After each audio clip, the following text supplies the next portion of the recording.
आपका स्वागत है हमारे चैनल में। आइए जानते हैं बिहार के शिक्षकों के लिए क्या खबर आ रही है।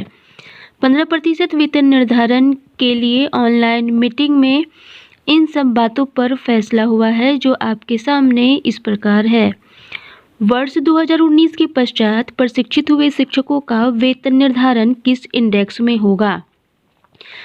तो इसका जवाब दिया गया है कि विभागीय अधिसूचना संख्या 1900 दिनांक 4 अक्टूबर 2019 के कंडिका 3(4) के अनुसार इंडेक्स 3 से अधिक नहीं होगा। वैसे शिक्षक जिनका विभागीय संकल्प संख्या 1530 दिनांक 11/8/2015 के आलोक में वेतन निर्धारण त्रुटिपूर्ण रूप से इंडेक्स 4 में हुआ है, उनका वेतन संशोधित करते हुए इंडेक्स 3 के अनुरूप वर्तमान वेतन निर्धारण हेतु 1 अप्रैल 2021 के लिए संशोधित मूल वेतन के अनुसार प्रपत्र उपलब्ध कराया जाएगा। इसके अलावा कहा गया है कि वेतन निर्धारण एंट्री का अप्रूवल के पश्चात किसी भी तरह का परिवर्तन संभव नहीं होगा।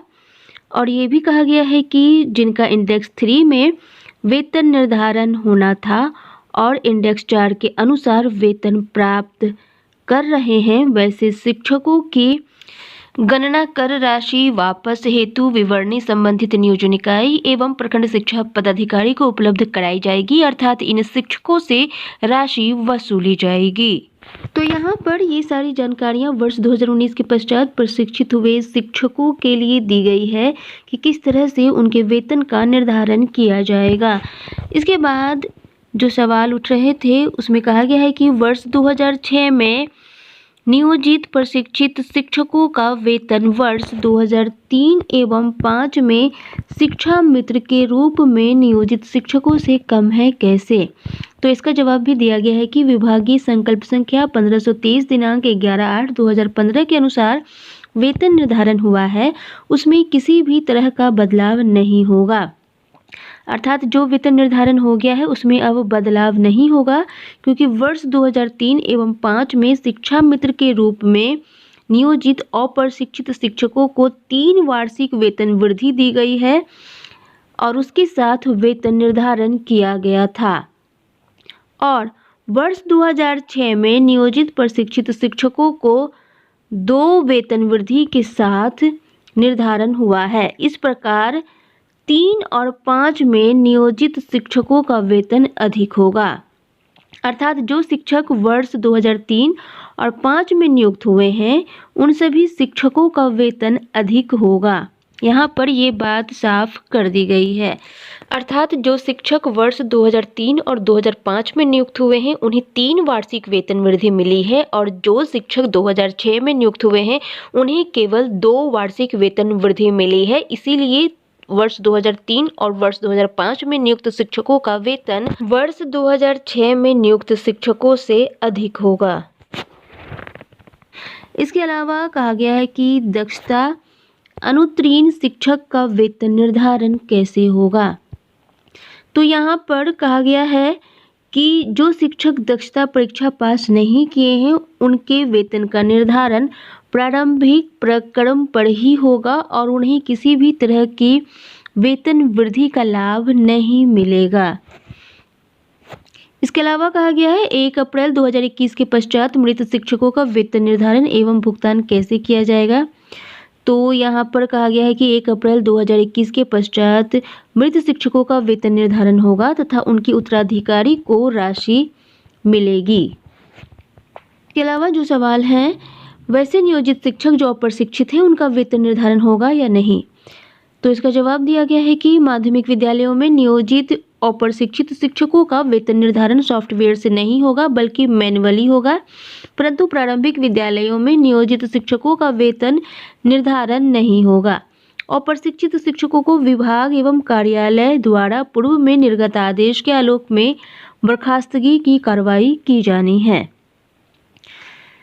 अर्थात उन शिक्षकों का अभी वेतन निर्धारण का कोई आदेश नहीं आया है, क्योंकि भविष्य में इन सभी शिक्षकों को हटाया जाएगा।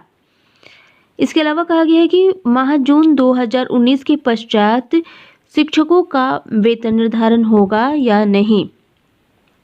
वैसे शिक्षकों का प्रारंभिक वेतन में एक वेतन वृद्धि देकर के वेतन निर्धारण किया जाएगा।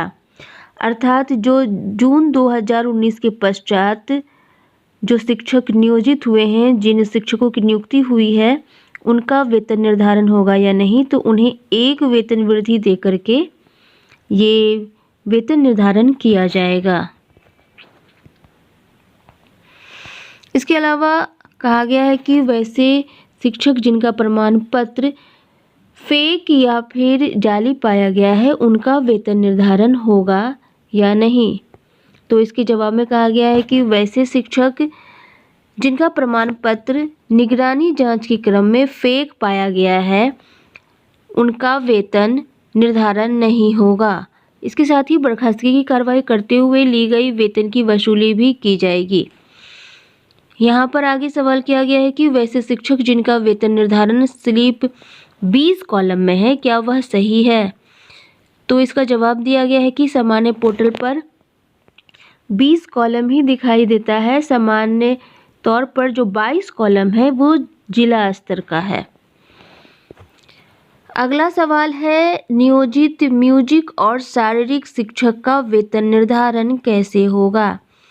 तो इसका जवाब है, म्यूजिक और शारीरिक शिक्षक के प्रशिक्षण तिथि के स्थान पर नियोजन की तिथि अंकित की जाएगी।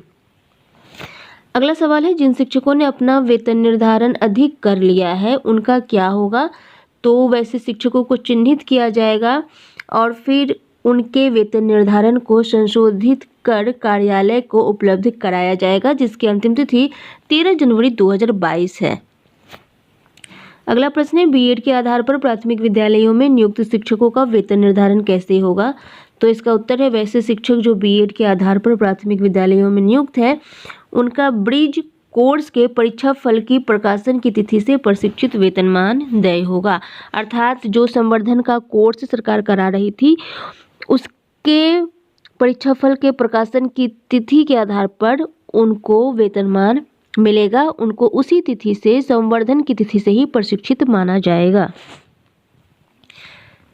तो इन सारे सवालों का जवाब दिया गया है ऑनलाइन कैलकुलेटर के मामले में। 15% वेतन वृद्धि के मामले में मीटिंग हुई थी, जिसमें इन सारे सवालों को उठाया गया और इन सारे सवालों का जवाब पदाधिकारियों ने शिक्षकों को दिया है, जो आपके सामने है। इसमें सारे सवालों के जवाब है जो शिक्षकों को चाहिए, जो शिक्षक ढूंढ रहे हैं। आज की खबरों में बस इतना ही। इसी तरह की शिक्षा संबंधित सभी खबरों को पाने के लिए चैनल को सब्सक्राइब करें। अगर आपको ये वीडियो पसंद आया है तो वीडियो को लाइक एवं शेयर करें। वीडियो देखने के लिए बहुत बहुत धन्यवाद।